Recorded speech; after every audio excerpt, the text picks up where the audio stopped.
የኢትዮጵያ ፌዴራል ፖሊስ ደቡብ ምዕራብ ፈጥኖ ደራሽ ኃይል ከሌሎች የጸጥታና ደህንነት አካላት ጋር በመቀናጀት በኦሮሚያ፣ በጋምቤላ፣ በምዕራብ ኢትዮጵያና በማዕከላዊ ኢትዮጵያ ክልሎች የጸረ ሰላም ኃይሎችን እኩይ ዓላማ አስቀድሞ በማክሸፍ ሰላምና ጸጥታን የማስከበር ኃላፊነቱን በላቀ ሙያዊ ብቃት እየተወጣ ለዜጎች ዋስትና መሆን ችሏል።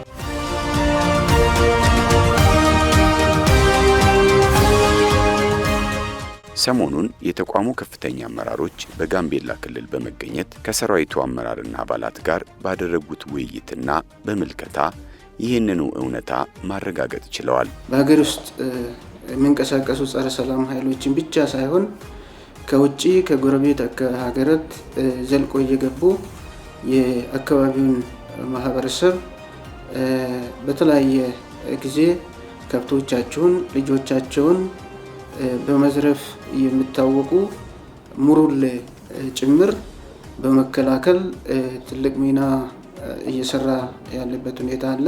ይሄን የጸረ ሰላም ኃይል ከሌሎች የጸጥታ አካላት ጋር በመሆን ከአገር መከላከያ ከክልሉ የጸጥታ ኃይሎች ጋርም በመሆን እነዚህን ጸረ ሰላም ኃይሎች የመከላከል የመደምሰስና ክልሉን ሰላማዊ ማድረግ ስራዎች በሰፊው እየሰራ ያለበት ሁኔታ ነው ያለው። ግዙፍና ስትራቴጂካዊ ለሆኑ የመንግስትና ለሕዝብ ተቋማት የተጠናከረ የጥበቃ አገልግሎት መስጠትን ቀዳሚ ትኩረቱን ያደረገው የደቡብ ምዕራብ ፈጥኖ ደራሽ ኃይል ተቋማቱ ያለምንም መስተጓጎል ሙሉ አቅማቸውን ለልማት እንዲያውሉ አስችሏል። በርካታ ተቋማት በየክልሉ አሉ።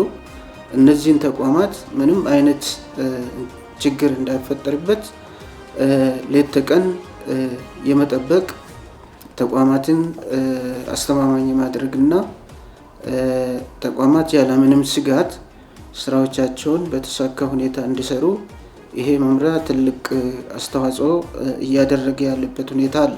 የደቡብ ምዕራብ ፈጥኖ ደራሽ ኃይል የሀገር ኢኮኖሚ የጀርባ አጥንት የሆኑ ተቋማትና የልማት ሜጋ ፕሮጀክቶች ያለምንም ስጋት ስራቸውን እንዲያከናውኑ ሌት ተቀን በአስተማማኝ ሁኔታ ይጠብቃል።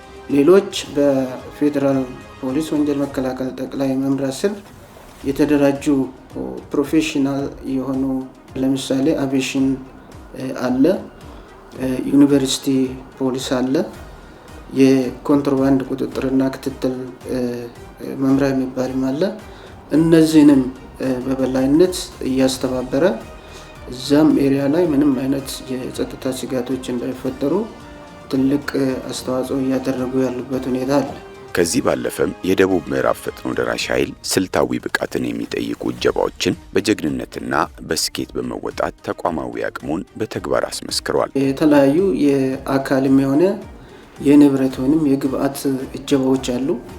እነዚህን እጀባዎች አስተማማኝ በሆነ መንገድ ያለምንም የጸጥታ ችግር ሰዎች፣ መሪዎች ከቦታ ቦታ ተንቀሳቅሶ የሚፈልጉትን ስራ ሰርቶ እንዲመለሱ ከማድረግ አንጻር ከቦታ ቦታ የሚታጀቡ በርካታ ሜጋ ፕሮጀክቶች ሲሰሩ ለዛ ግብአት የሚውሉ ማቴሪያሎች በሰፊ የሚንቀሳቀሱ ከመሆኑ ጋር ተያይዞ ይሄ የደቡብ ምዕራብ ፈጥኖ ደራሽ መምሪያ የሚባለው እነዚህን ስራዎች አጣምሮ ከሌሎች የጸጥታና የሰላም ኃይሎች ጋር በመሆን በሰፊው ተልእኮውን እየተወጣ ያለበት ሁኔታ ነው ያለው።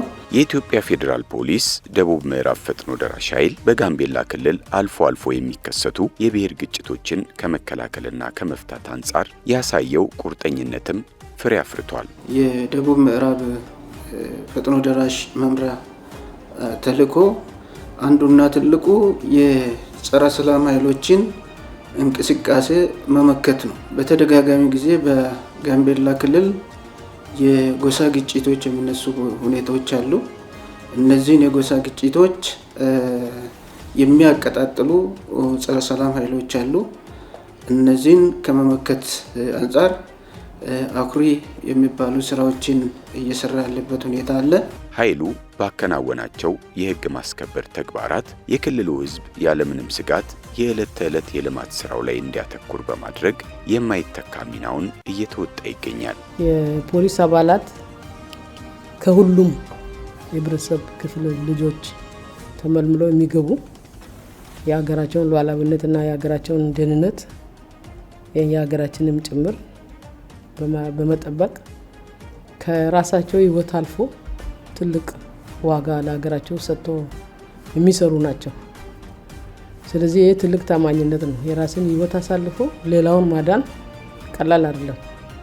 ለዛ ደግሞ ለነዚህ ሁሉ በሀገራችን ውስጥ ያሉ የሰራዊት አባላት ትልቅ ምስጋና ይገባቸዋል። ምክንያቱም ራሳቸውን ህይወት ሳይስቱ ለሌላ ህይወት ለማዳን ነው በየቦታ የሚኖሩት። መስዋዕትነትን ጭምር የሚያስከፍል ለህዝብና ለዚች ሀገር ብሎ ራሱን ሰውቶ የዚችን ሀገር ሰላም እየጠበቀ ያለበት የኦፕሬሽናል ስራዎች አሉ። በእነዚህ ኦፕሬሽናል ስራዎችም በዚህ አመት በርካታ ውጤታማ የሆኑ ስራዎች የተሰሩባቸው ሁኔታዎች አሉ።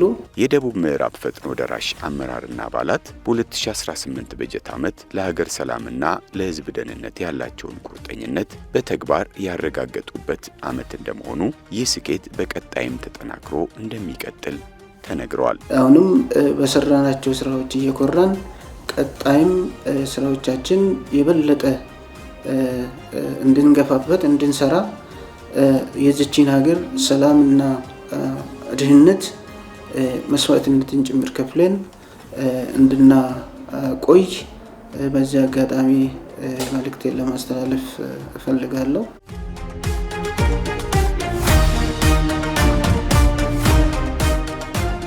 ጋምቤላ ገነት ናት። ማንም ሰው መጥቶ ባዶ እጁን መጥቶ ከብሮ የሚሄድበት ሀገር ነው። ላወቀበት ሰርቶ የሚሄድበት ነው። በተፈጠረ ባልተፈጠረ ወሬ የሚያወሩ ስራ የሌላቸው ናቸው። ለነዛ ሰዎች ደግሞ እኛ ጆሮ አንሰጥም። ስለዚህ ወሬ ለሚያወራ ህብረተሰቡ ጆሮ መስጠት የለበትም።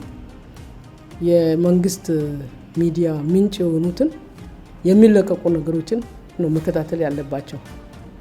ያልተፈጠረ ነገር ተፈጥሯል ተብሎ ከምንም ሳይረጋገጥ የተሳሳተ መረጃ ማስተላለፍ የተለያየ ፍርሃት፣ ስጋት በማህበረሰብ ውስጥ መፍጠር ስለሆነ ለነሱ ገንዘባቸው ስለሚከፈላቸው የሚታያቸው ይሄንን ወሬ አውርቶ ገንዘብ የሚያገኙበት ስለሆነ እንግዲህ ለዚህ እኛም ቀንና ሌሊት እየተሰራ ያለው እነዚህን ወሬ አውርቶ ገንዘብ ከሚያገኙ ሰዎች ራሳችን ተቆጥበን የራሳችን ስራ ልንሰራ የምንችልበት ሁኔታ እየፈጠረ ነው። ስለዚህ ማህበረሰቡ ትክክለኛ የመንግስት ሚዲያ ከሆነ ምንጭ በመንግስት አካላት የሚለቀቁ ለምሳሌ የጸጥታ ችግር ሲኖር የጸጥታ ቢሮ፣ ፖሊስ ኮሚሽን እንደገና ደግሞ የመንግስት ኮሙኒኬሽን መግለጫ ይሰጣሉ። የነሱን መከታተል ነው።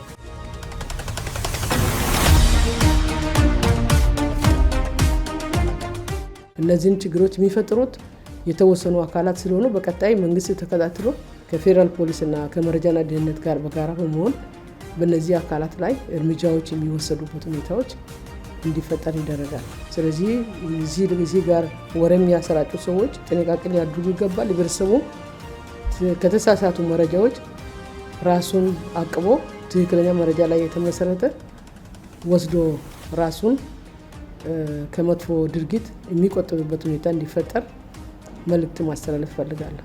ማንኛውም ሰው ተገቢውን መረጃ፣ እውነተኛውን መረጃ፣ ባላንስ የሆነውን መረጃ ማግኘት ከፈለገ እዛው ቦታ ላይ ያለውን አካል በማንኛውም መንገድ ጠይቆ ማረጋገጥ የሚቻልበት ሁኔታ አለ። ስለዚህ ይሄን ማድረግ እየተቻለ ህዝቡን ለማወናበድ ወይንም የጸጥታ ኃይል አካባቢ ላይ በሌለው ሁኔታውን በማያውቀው ጸጥታ ኃይል መካከል ውዥንብር ለመፍጠር የሚደረጉ ነገሮች ተገቢ ስለማይሆኑ ስለዚህ እንደ ጸጥታ አካልም እንደ ማንኛውም ዜጋ እንደዚህ አይነት ሁኔታዎች ሲፈጠሩ መረጃውን በቦታው ላይ ከሚገኝ አካል ትክክለኛ ከሆነ አካል ማግኘቱ ተገቢ ነው።